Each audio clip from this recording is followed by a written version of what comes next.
Hello everyone and welcome. My name is John Preston Smith. I'm the author of the soon-to-be-released book entitled The Bog, The Legend of Man's Best Friend. It is a book that is truly 51 years in the making because that's how many years I have trained and handled dogs. This book answers questions coming from deep within the heart of dog owners that I've known for the past half century. Questions like, how were dogs chosen to be man's best friend? How do dogs deal with time? Why are they so willing to give up their lives for us? Do they have a soul? And many other questions of both myth and spirituality that are answered in my book. And I have to tell you, the reviews of this book, which will be available in late November to mid-December, have been pretty exciting. But one of the most often asked questions about my book has to do with the title, The Bog. People want to know how I came up with that name. And so now, I'm going to tell you that story. My wife and I moved to a 73-acre farm in West Virginia in the early 1970s.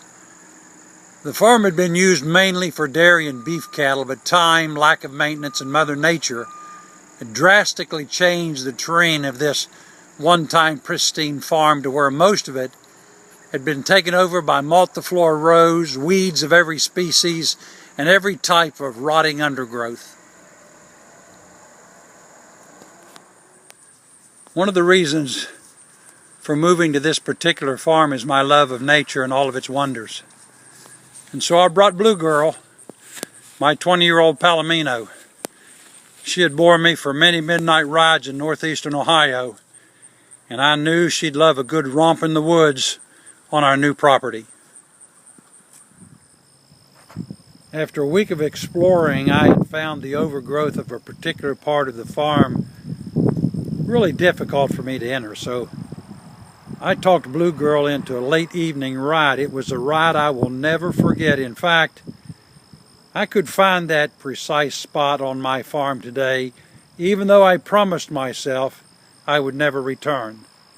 I'm not sure what drove me to be so foolish. The footing for Blue Girl was unsure, the multiflora rose ripped at our skin, and the evening light was diminishing.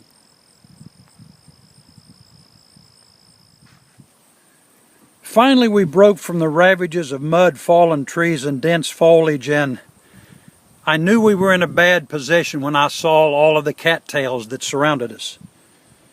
It was getting dark. I had not brought a flashlight, and worse, Blue Girl was becoming nervous. I'm unsure to this day of exactly what happened next. There was a crack, like that of a lightning strike or a tree snapping in the wind or the sound of a small caliber gun. Whatever its source, Blue Girl spooked and she bolted. And the next thing I knew, she and I were submerged in a mud pit up to the saddle horn. I cannot describe the fear that gripped me, and I could only imagine the panic that subdued my horse. But then, before I had time to scream or flail or even pray, the sound that had caused Blue Girl to bolt repeated itself. And miraculously, somehow, Blue Girl found the wherewithal to get us out of death's grip. I have no explanation of how she did it. We were mired, we were trapped, we were totally hamstrung, and yet somehow she saved us both. It took me an entire day to wash all of the red clay off of my horse, and I remember saying to her, it looks like I bought the farm for a second time, and she didn't think that was very funny. Although I have never returned to that area of my farm, I did give it a name, and that is The Bog. And my book has an expanded name. It's entitled The Bog, The Legend of Man's Best Friend, and now you know the story. I hope you will consider giving my book a read when it becomes available, probably in sometime in December. I'll keep you informed of the publication date, and please remember that the proceeds from all of my books go to our local children's hospital. So until we talk again, I wish the best to each of you.